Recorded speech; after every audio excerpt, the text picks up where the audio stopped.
If it works, we will. Test. Thank you test. all for coming today. We are going to share, we have a PowerPoint and we have some videos we're going to share. And then if you have questions, we're going to have a time for questions at the end. So write it down or try to remember it. The ministry that we went with was YUGO, Y-U-G-O. And we're going to talk a little bit about them. But if we can go to the next slide. Yeah. So I don't know if you can see that very well, but it's a map of Mexico. And we went to a place called Ensenada. So it's on the west coast of Mexico, and it's part of the Baja California. So it's about 2 hours south of San Diego. And as you can see, it's right on the coast. So the beaches were right there as we were working. But the water is very, very cold. So you don't want to get in there and go swimming, even though Donovan tried to do that and ran out. It also has a lot of sharks, one of the highest population of sharks in that area. Next slide. That's the coast as we were driving in. As you can see, it's very, very pretty, but it's also poverty-stricken. It's one of the top 5 ports in Mexico. And I don't know if you can see them, but there's kind of these circles on the ocean. I don't know if the pointer's gonna... Yeah, I'm pointing. I can't see it. There's these circles on the ocean, and they're called fishing rings. So they basically have schools of tuna that they're growing to then sell. I'm not really sure how they keep the sharks out of those rings, but that's where they kind of have their fish farms. Next slide, please. This is a picture of the hillside looking down from where we built the house. They don't really have trash. Like, you just throw the trash outside, throw it over the hill. There's no garbage truck driving down the road to pick up your trash. And the city doesn't fine you for just throwing your trash out on the side of the road. So there's really no incentive for them to clean up after themselves. The place that we worked at didn't have any running water, so there'd be water trucks that would drive and deliver the water. Electricity, I think they were able to tap into some lines down the hill, but they didn't have any directly beside the house. Am I on? You got me? All right. So just a little bit of background. This is our group. How we got connected is 12 out of 16 of these individuals are from the First Mennonite Church in Pretty Prairie, Kansas. That's about 45 minutes west of Wichita. It's the hometown I grew up in. So my father's in the picture there, and 12 from Pretty Prairie, us 2 from Topeka. We had someone from Denver, and then the guy on the far right is my uncle from Manitoba. So we had a pretty diverse group that all met down in San Diego.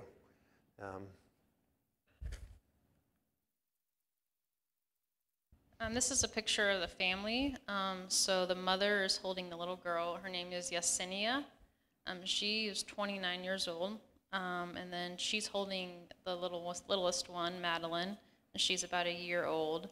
And she has 2 daughters that are pretty close in age, I think like about 9 and 10. And their names were Tiny and Pato, and then the boy's name was Omar. And they were heavily involved in helping us build the house. They wanted to help paint, they wanted to do something just to help. So that was really encouraging for us to see that they wanted to be invested in their own house, and they wanted to get to know us and spend time with us. And they got to skip school to do it. And as you may know, we flew into San Diego, from Wichita to San Diego. The group flew out of Wichita. And then from there, we took 2 15-passenger vans to carry all of us and our luggage, the 2-hour trek from San Diego to Ensenada. We drove along the coast through Tijuana on the way down. And due to not necessarily border concerns, but the Tijuana border is very full, and you can spend 4 hours waiting in line at the border. We opted to go about a half hour west through Kassidy on the way back up, so it's a lot smaller border crossing. And so this is one spot I want to say thank you guys for your prayers. I know several people have said they were praying for us, and especially the travel and the border crossing and some of that sort of thing. We had no trouble either direction. I mean, Mexico's pretty relaxed in letting you in, but coming back can be a real challenge, and we really didn't have any trouble coming back. So answered prayer, definitely.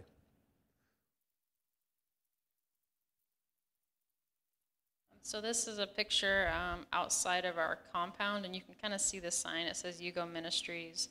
So they not only work with groups coming down to build houses in Mexico, they also have an orphanage, an orphan house, about 30, 40 miles from where we were building.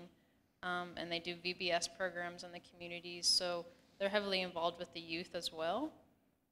And on the next slide, we'll see a picture kind of where we stayed. So this is right across the street from where the previous picture was.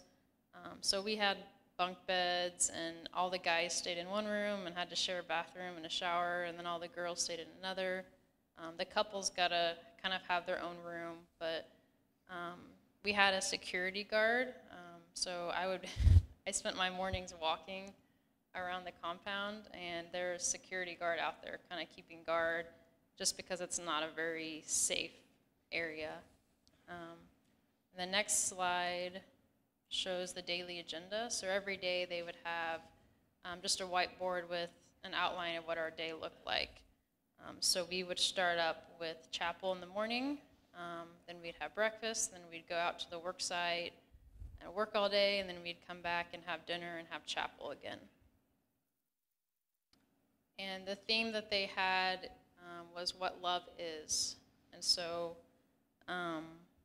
Donovan's going to share a verse about that. We had chapel twice a day, morning and evening, and they had music, worship music, and then they had a guest speaker that would come in and share about a certain passage in the Bible. Yeah, every year YUGO has a different theme, kind of what they gear their chapel and their devotionals on. And this year it was what love is. And the verse that this was centered around is 1 John 3:16. And it says, "And this is how we know what love is. Jesus Christ laid down his life for us, and we ought to lay down our lives for our brothers." So every day they're talking about a different theme about what love is. Love is sacrifice. Love is service. Some of those type of things. And I do want to read the two following verses because I think they kind of really fit into what we were doing down there and with the rest of the theme. Verse 17 and 18 say, "If anyone has a material possessions and sees his brother in need, but has no pity on him, how can the love of God be in him? Dear children, let us not love with our words or tongue, but with actions and in truth." So in a sense, that's, the purpose of why we did what we did was to share God's love to this family.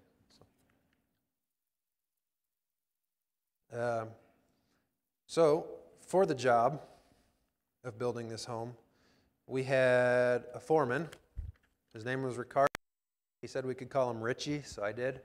This is Richie.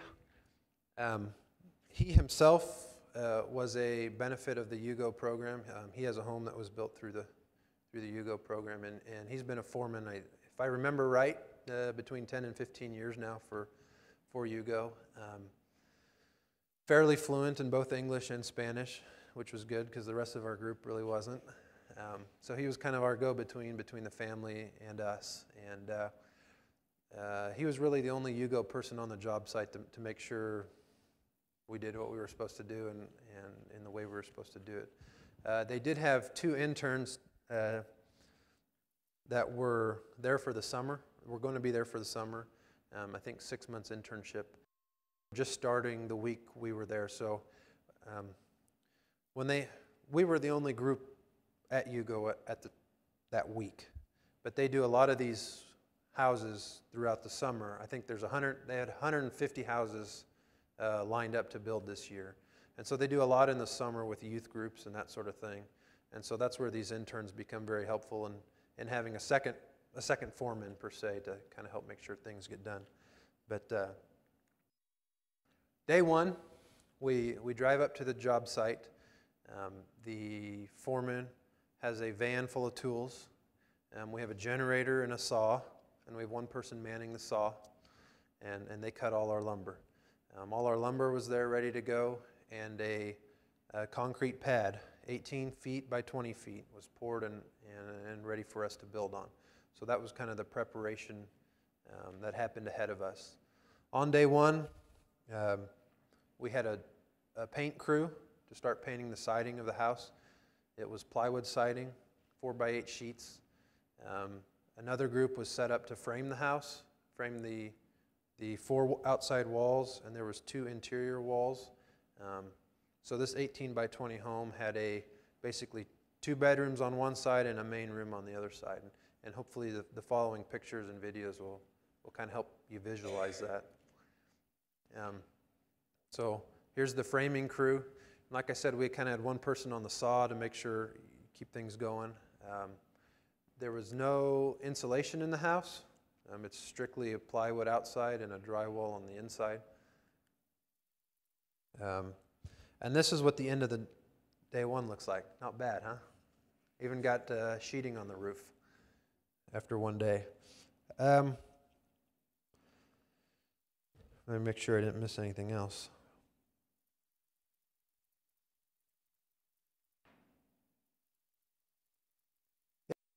I guess from what was my takeaway?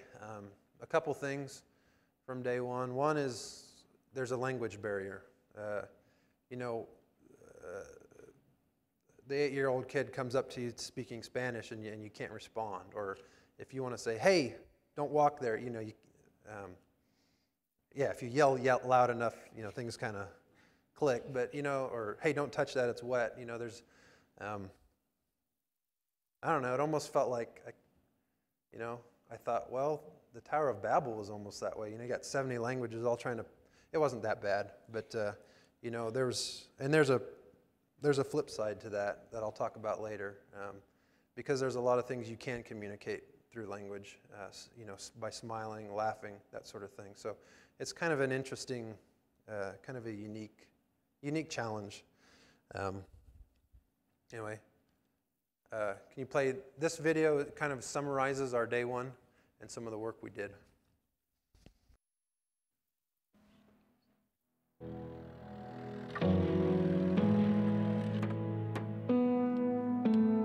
Knees on the floor, I finally found everything I needed. You lifted my soul and opened up my eyes.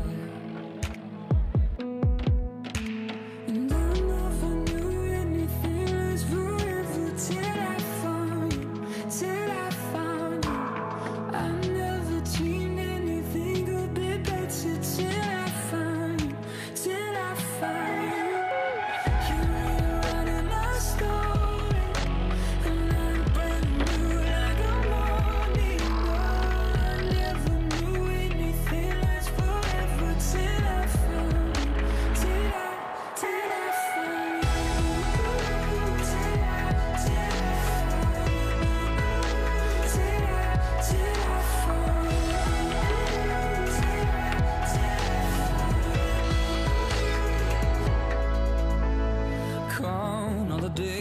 Chasing after what won't last. I'm done with building these castles that crumble like sand. Oh, knees on the floor, I finally found that everything I needed was always right in front of me. You gave me a name and you changed everything, yeah, yeah.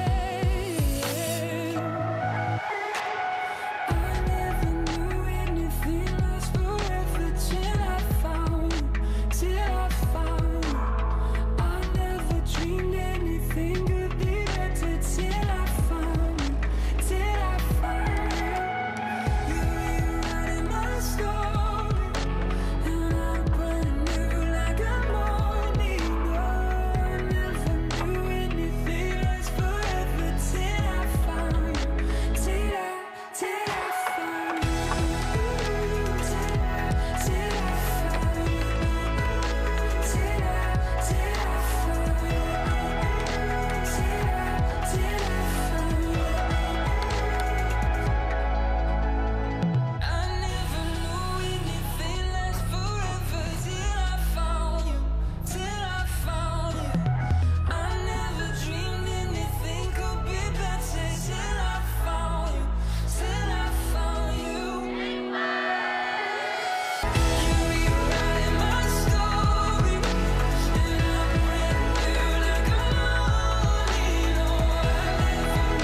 All right, so on day 2,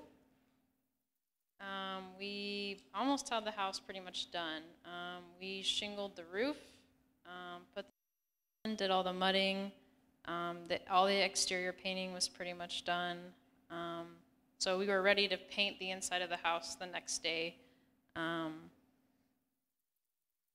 at this point, it was just more working, and we felt like we were really close to just being done.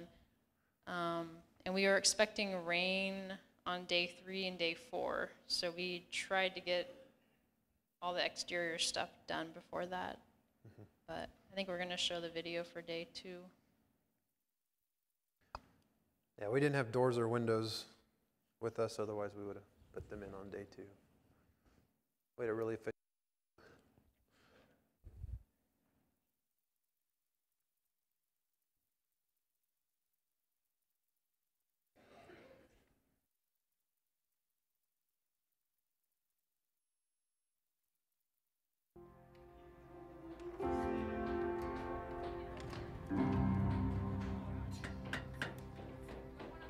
Give me your heart, give me your song, sing it with all your might. Come to the fountain and you can be satisfied.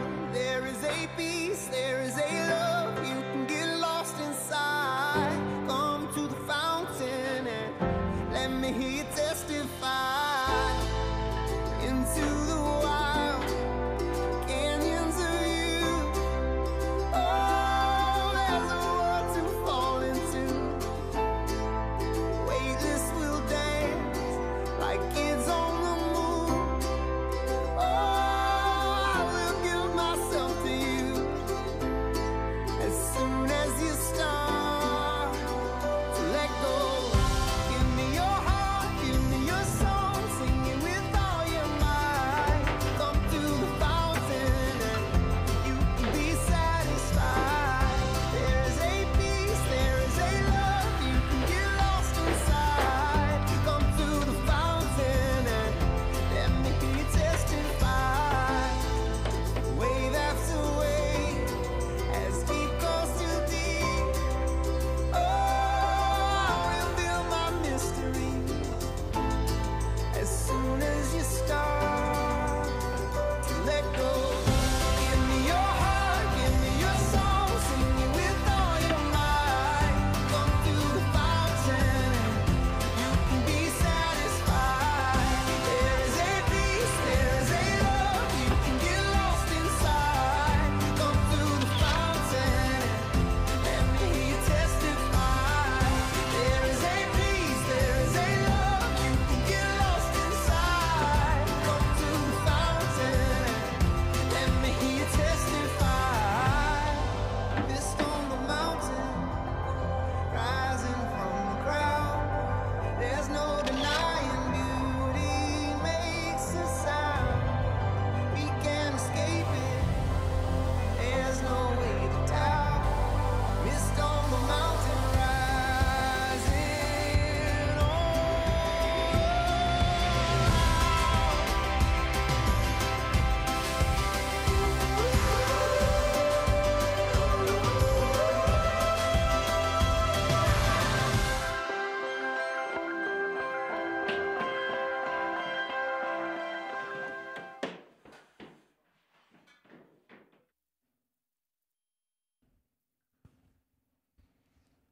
One other thing, wanted to really say thank you for with the prayers again is there was more than one hammer that fell from the roof during the time. We even had a ladder that randomly collapsed and fell, but no one was on it. So God was there, and so we really appreciate the prayers that you guys said on our behalf and interceded for us. So we really appreciate that. You see concrete in that video. I thought that was day 3. I must have got mixed up. But the concrete pad that was poured, they had to move some dirt in order to make a flat spot on the hillside, widen land that she had to make it work. And what happened was one of the corners eroded out from under, and that concrete cracked. And so what we did is we built the house up and then went ahead and threw some Quickcrete in there to kind of patch that hole for her. That was the best we could do with what we had. But so we were sifting sand in order to mix with the Quickcrete or the cement. I didn't know you could use a 4x4 sheet of plywood to mix concrete, but we did. So I learned something that day. Day 3, we put in the window trim, the door jambs, the window jambs. That was all a stained color. You can kind of see it a little bit on the picture there. Any touch up to the outside, touch up to the inside, paint the inside. We had, because we had an efficient crew, and I should have prefaced with, there was about 5 or 6 of us that went the year before. So we kind of had a little bit of an understanding of what we were tasked with. And so that kind of helped with speeding the process. We did have some leftover lumber that, I don't know if you could see, but we kind of built her little kitchen countertop with some leftover lumber we had. So we were able to do a few of those extras that we may not have otherwise do. Concrete repairs and yeah, prep for rain. We tried to dig some channels around the house because we knew rain was coming, and so we did that to try to prepare.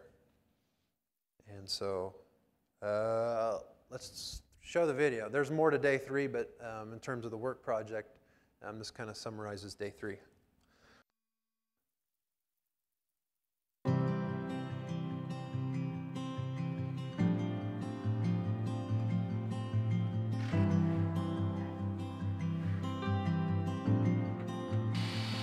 What gift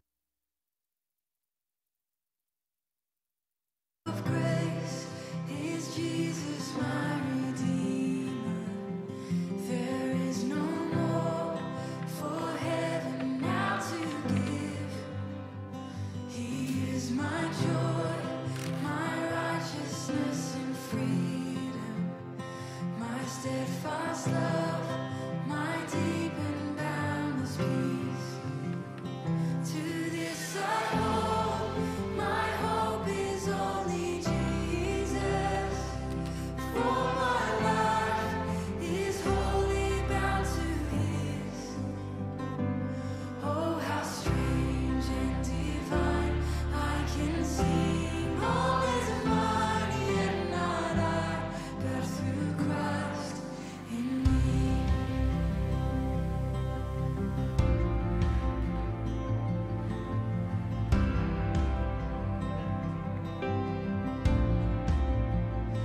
The night is dark, but I am not forsaken. For by my side, the Savior He will stay. I labor on in weakness and rejoicing, for in my need His power is displayed. To this I hold, my Shepherd will defend me. Through the deepest valley He will lead. Oh, the night has been won, and I shall overcome, yet not I, but through Christ in me. When the race is complete, still my lips shall repeat, yet not I, but through Christ in me. Yet not I, but through Christ in me.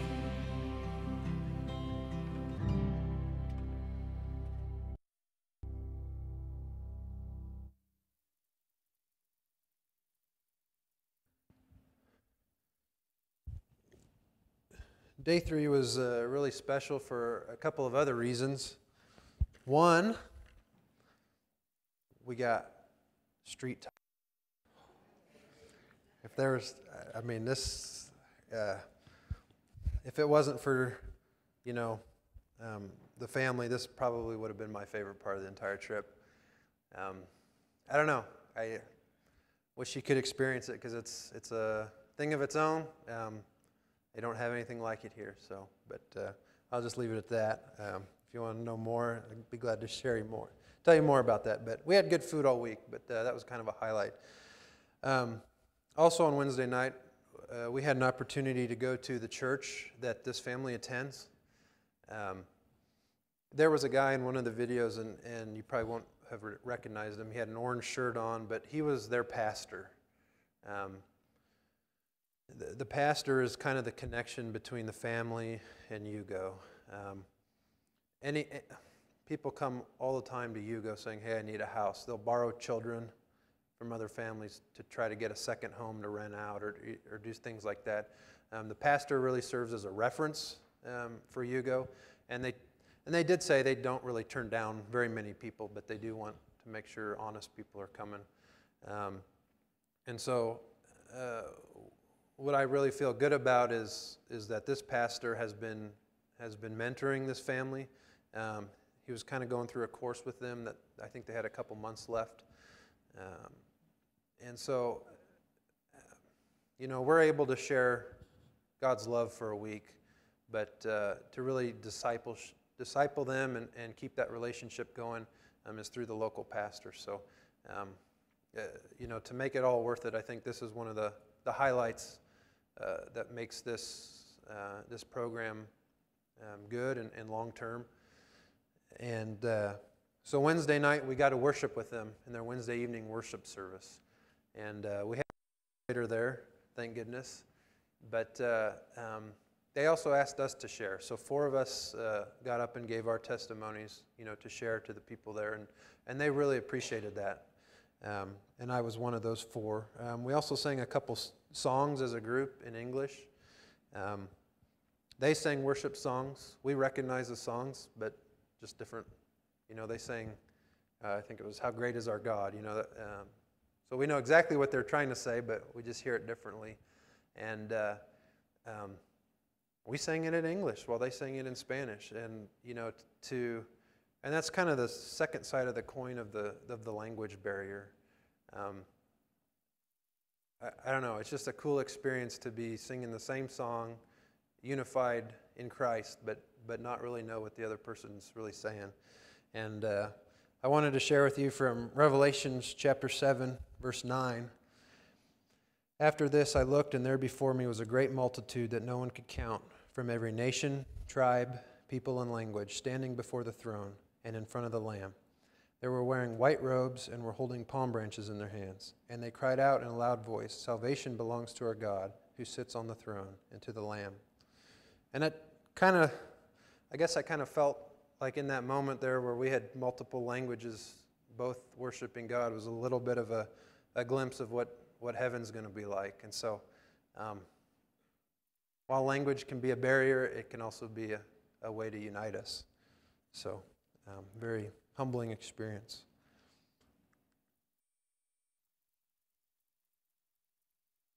All right, on day 4, it had rained all Wednesday night. They actually declared a national state of emergency because they got more rain in that time period when we were there than they get usually for the entire year.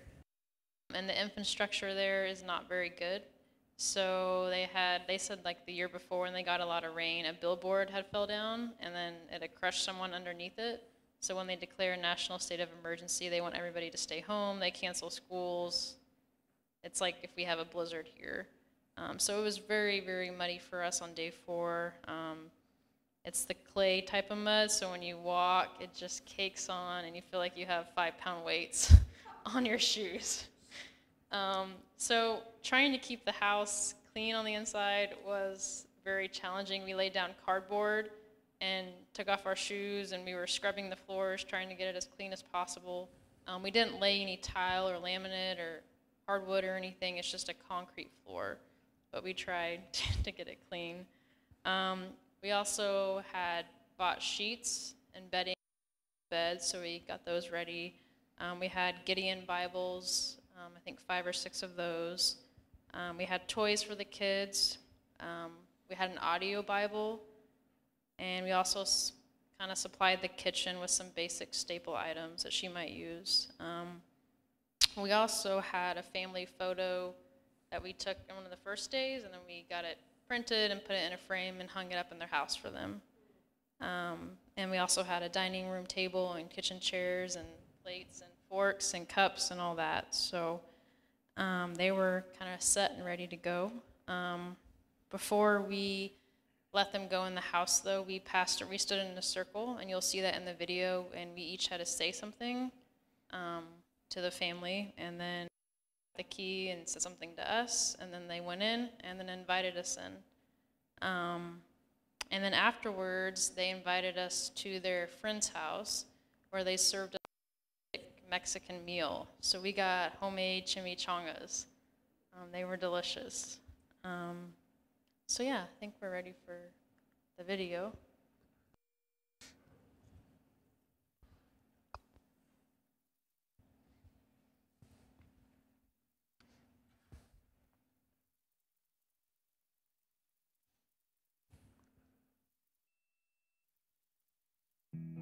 Pues tiene todo. Antes me entraba la lluvia por el techo y ahora ya no. Y está muy bonita.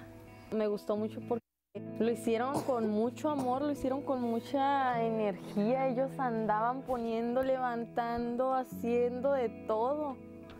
Ellos no se cansaban. Yo pensé que se iban a cansar, no. Ellos desde que nos venimos al terreno y desde entonces hasta las 4, 5.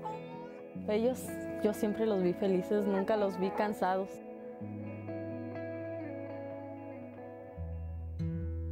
No se olviden de mí, porque yo no me voy a olvidar de ellos.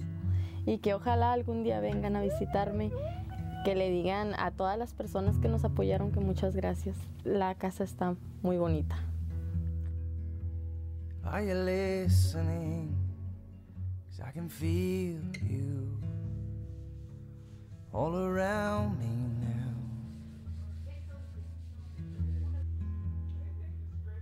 Are you listening? 'Cause I need you to hold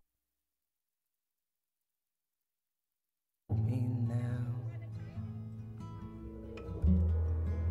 You speak to the storm and the waves die down, and I was lost in the water. You speak to my heart when I breathe, I admit I need you now.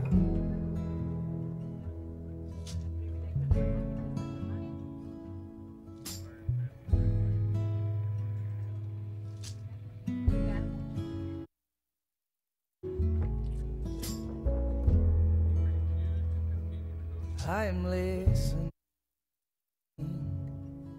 I can feel you all around me now.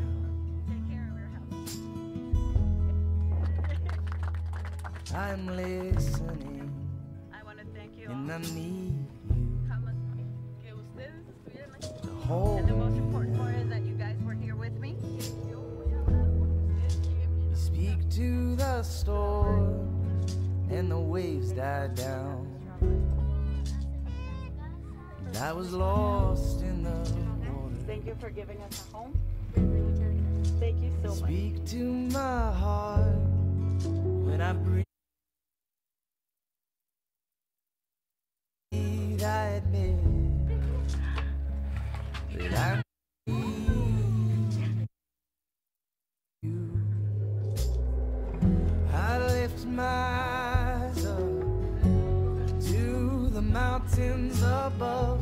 Where does my help come from? It comes from the one I love. I haven't lost without you. When I breathe, I admit that I need.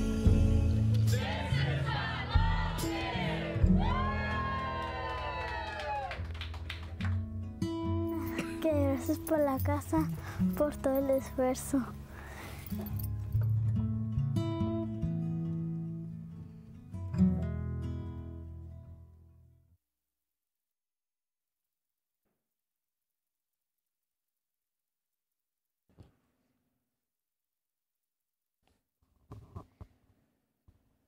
So once they served us the meal, and we had to say goodbye to them, we kind of had some free time, so we decided to, that afternoon in the pouring rain, a few of us went down to the beach, and that's when Donovan decided he wanted to swim. In the pouring rain and the freezing water. Had to say I got in. And then we had the entire next day to kind of do some sightseeing. So this picture here, we went to a blowhole. So basically that's where the water hits the rocks and poofs up. And a couple of the gentlemen in our group had an opportunity to share Christ with a man they met there just by chance, and they were able to give him a Bible. And I think he had made a comment, something about he wishes he could be born again. And so they kind of fed off that comment and were able to share Christ with him. Yeah, and then we drove back to San Diego that night and flew out early the next morning, and we came back to freezing rain, Wichita, Kansas. So does anybody have any questions for us?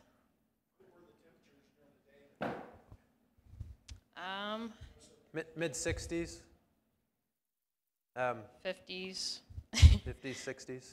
It was 40s in the morning, and they said it was cooler than normal for that time of year for them. So in the mornings, you definitely needed a jacket, but by the afternoon, when the sun would come out, it was nice. It was warm. It wasn't Kansas, no. Yeah.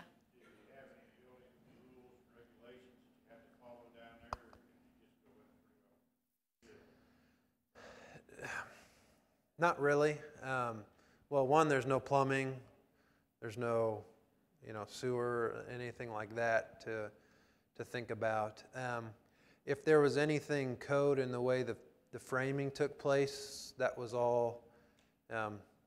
They pretty much had a design of this house already ready for us, and they knew what the amount of wood that we needed, and this is how many pre-cut 2x4s we need. This is how many 10-footers we need. This is how many 12-footers we need, and they've kind of got 2 or 3 house designs that they. And I don't know if the size of the family dictates some of that, probably, but they kind of have 2 or 3 cookie cutter houses that they do. We had a guy, an electrician, on our group, and he's the one that wired the house together. We had a light switch and a receptacle in each room. And now it's up to them whether they would actually decide to pay for electricity or not, but that's available to them. And he would have done that to U.S. code, so.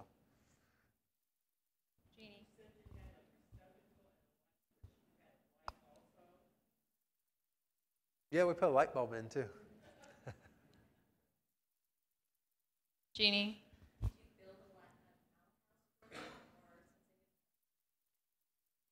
Yeah, we built a baño for them out of some wood and painted it, and had a toilet paper holder, and I think the water trucks that would come by would then, right, they would help with the water. We don't know exactly how that works. We're not sure how they showered, because there was no bathroom, no bathtub, so I'm not sure what they did for that.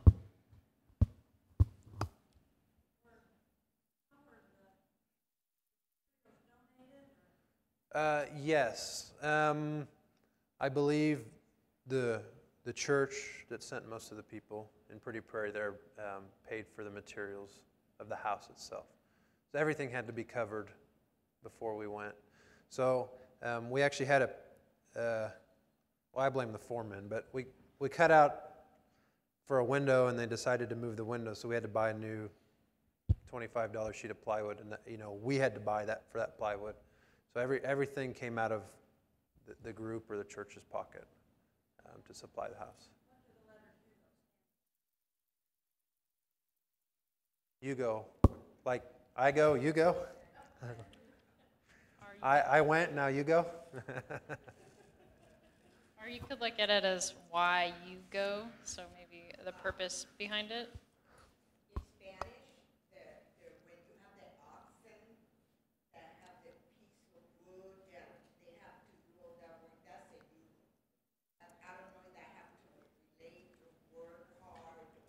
So, like a yugo is a, yeah, exactly. Oh, thank you. I mean, I don't know if that's what it means, but in Spanish. Probably. It sounds Yes, Seth? Okay, on the financing, did part of your money that you had to pay to go on this trip, did that go for some of the material? Or was you supposed to only supply the money for your trip to get down? You had to pay some money in order to go. I mean, that's the way I understood. Am I correct? So what were you paying for? Did some of that money go for the material? Did the church just pay for the materials and then you guys just paid for your trip? Can you explain that, how that's set up?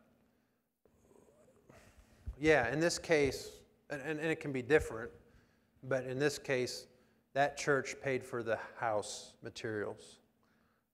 We paid for our travel expenses. Everybody paid for their own travel expenses, and that church paid for the house. Does that make? Does that include the slab? Yes, that includes everything. Because I was kind of curious when they said that part of that slab fell, that kind of wondered, did they have rebar in there? Did you just pour the concrete and it just set? I'm just kind of curious. I don't know. If you would know that. I don't know if there was rebar. I assume probably not, because it did that. But yeah, we smoothed it over. I wasn't involved with that, understanding the finances, because we paid for the table and chairs and the bedding and some of that stuff, and that was all there and prepared for us and ready to go. But that was all paid for ahead of time somehow. What about tools? Did any of you or your team bring their own tools, or was it all provided down there? Everything that's needed is provided. There was a couple carpenters there that kind of had their own tools that they preferred, and so they brought them along. But Your team had some of their own hammer? like their own hammer and their own nail belt, that sort of thing. But it was not required. Sherry.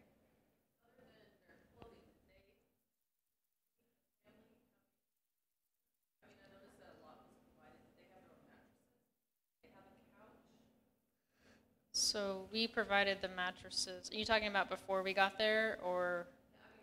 Yeah.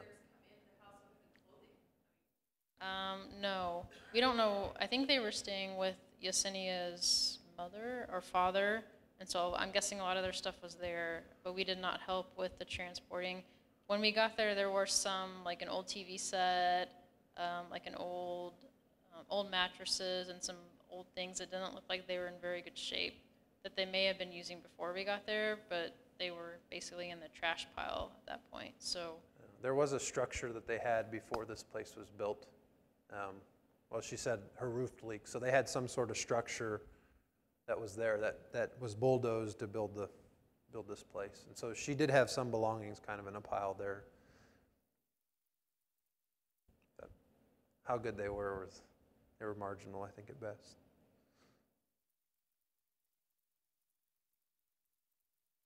Yes, sir.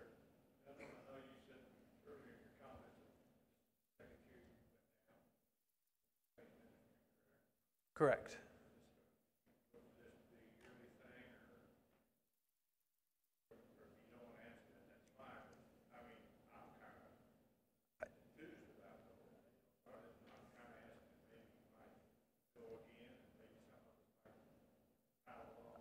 Well, that's awesome that you say that. I'd love to be a part of a trip from here to do something like that, or wherever the church wants to focus their support.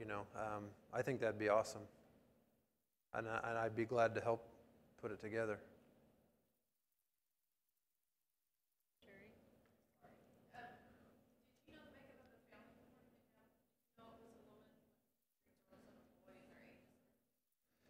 Yes, and we apologize. We could have shared some of that information before we went, and we probably should have, for prayer purposes and that sort of thing. She was married and had 4 kids and learned that her husband had another family in another city with several kids. So she kicked him out, I think, is basically what happened. So, and it couldn't have been that long because that one girl was only a year old. So sometime in the last year, I guess she got kicked out. But and so I assume he's in another town, no longer around or in the picture.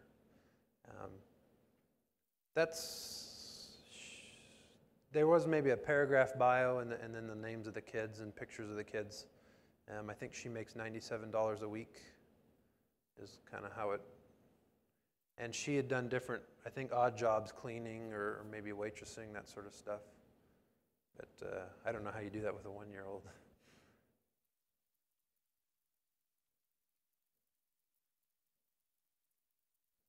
I think we're going to bring Vivian up to share with us.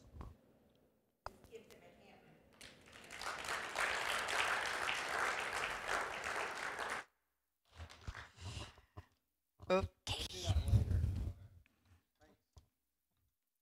After me.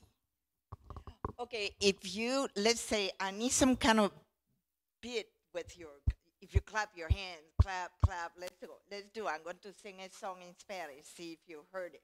Clap, clap.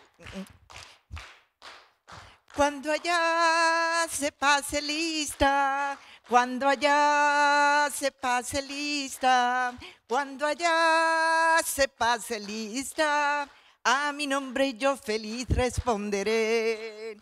Do you know that song that we sing? There we go. When the roll of come yonder, I'll be there. Anyway, I heard a lot in Puerto Rico, so I thought, and they have a lot of songs. Next time you have to take me, because I'll be the translator. But anyway, mine is short.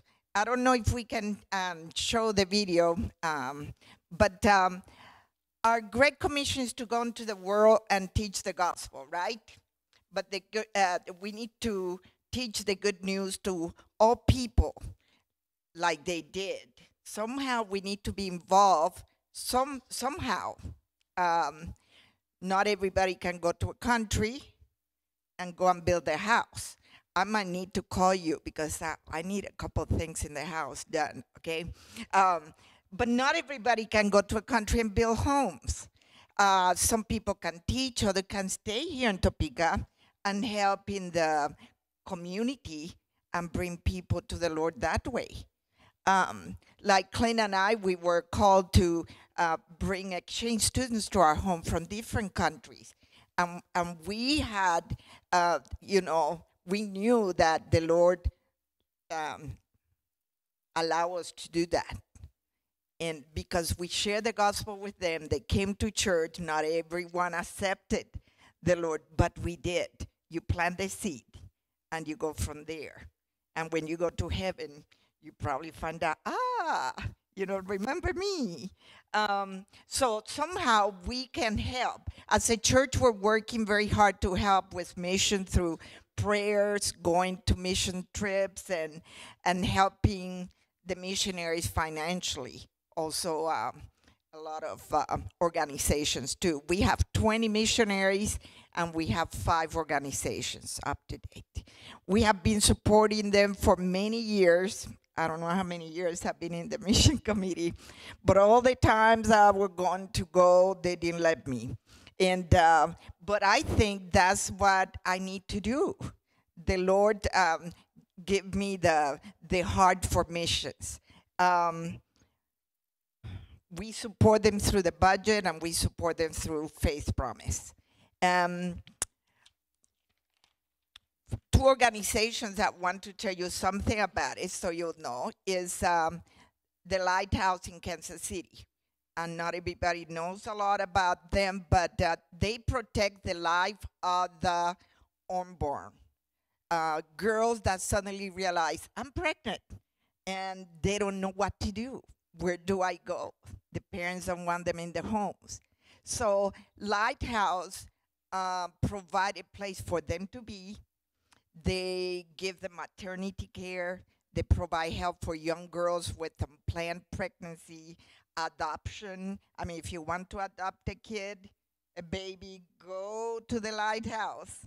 Easy to do. And ongoing ministry, counseling, educational assistance. I mean, all that. Do you know that since 1973, they have that, I don't know how that law was, the name, just a second, Roe versus Wade. Since 1973, in the United States, they had to have 61 million abortions. And if you're thinking that, 61 million babies had died because the mothers didn't know what to do. They didn't want the baby, so dad didn't want the baby, so whatever the reason was. And Lighthouse want to help that way, to be able to be there for these girls if they need help, at least to save some of the lives of those babies. And we have been supporting them for a long time. And you know, I want to say thank you to you all for supporting the Lighthouse in Kansas City. And sometime if you want to go and visit, we can have a trip. Don't you think, Pastor, we can take a van or 2 or 3 cars and go and visit the Lighthouse? Another one that we have is a Hospital Hope, where Mr. Dittmer's nephew is the founder, and that we've been supporting them for a while. Well, some of the things they did when the hurricane came, Maria, remember all the devastation in my country, they went to the island of Dominica. That is an island like southeast of the Dominican Republic. And a lot of devastation. And I mean, you haven't seen a lot unless you go to those countries where everything is gone. It's like an overall tornado for the whole country, you know, or island. Well, they made the work to have a solar power clinic over there so the government can use it. So those people that don't have health, how you say, ways to get to a doctor or to a hospital that can be able to go to that clinic and do it. So they have a solar power because they don't have electricity. So then they joined medical teams worldwide, and they were preparing another power clinic for the country of Kenya. They had it ready in December, and by the beginning of this year, they're supposed to ship it to Kenya. Same way to help in those areas where the people cannot reach the hospitals or cannot reach a doctor. They don't have money, so they can go over there and use it. And I know that Michael was so excited to know that Bethel continues supporting them, and want to thank you for the $1,800 that we give them to support the Hospital Hope for 2018. And I mean, it's so exciting to see how they're working. They said that they already made another clinic, power clinic, ready for the next catastrophe that might happen. Who knows? But they want to be ready before it happens. Another hurricane, it could be a tornado in some place, I don't know. Whatever it is, they are ready. But they want to be sure that we thank you for the prayers and the contribution. And if there's some time that I can stand up here and tell you more about the different missionaries, we're going to do that more. I think I like your theme, that's what love is. And I'm thinking, hey, conference theme, that's what love is. And we have the verse, hooray for you too, yes. Mission meeting will be short this week.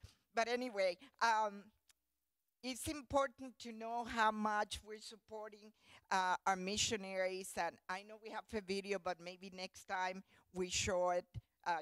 You have seen it some, and Jeannie have worked really hard to put it all together and update it. So the next time we're going to show you all the missionaries. Because I know Donovan is going to come and he's going to talk about another program called Perspective, and we want to hear about it. Thank you very much for your support, and thank you for Kassidy and Donovan doing what we're supposed to. And maybe I'm excited, maybe someday I can go too, and you can use me as a translator, because building, I don't know anything about it. A translator is okay.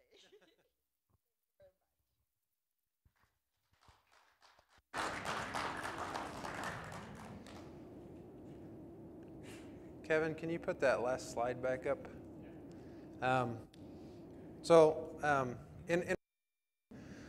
was kind of thinking, what's next? We read Revelations chapter 7, verse 9 and 10, where we know that God has a purpose and a promise that will eventually bring every tribe, language, nation, and tongue to His throne one day. And right now, there's not a believer in every nation, tribe, language, or tongue.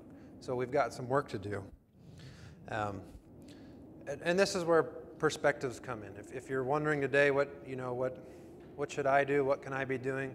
I guess I'd like to encourage maybe the first next step is maybe something like this class. What it is, it's a 15-week course, and it's been held in Topeka in the past at various churches. What's special about it this time is it's going to be held here at Bethel, starting in the fall, August 18th, Sunday evenings. So, wanted to start by getting the word out today.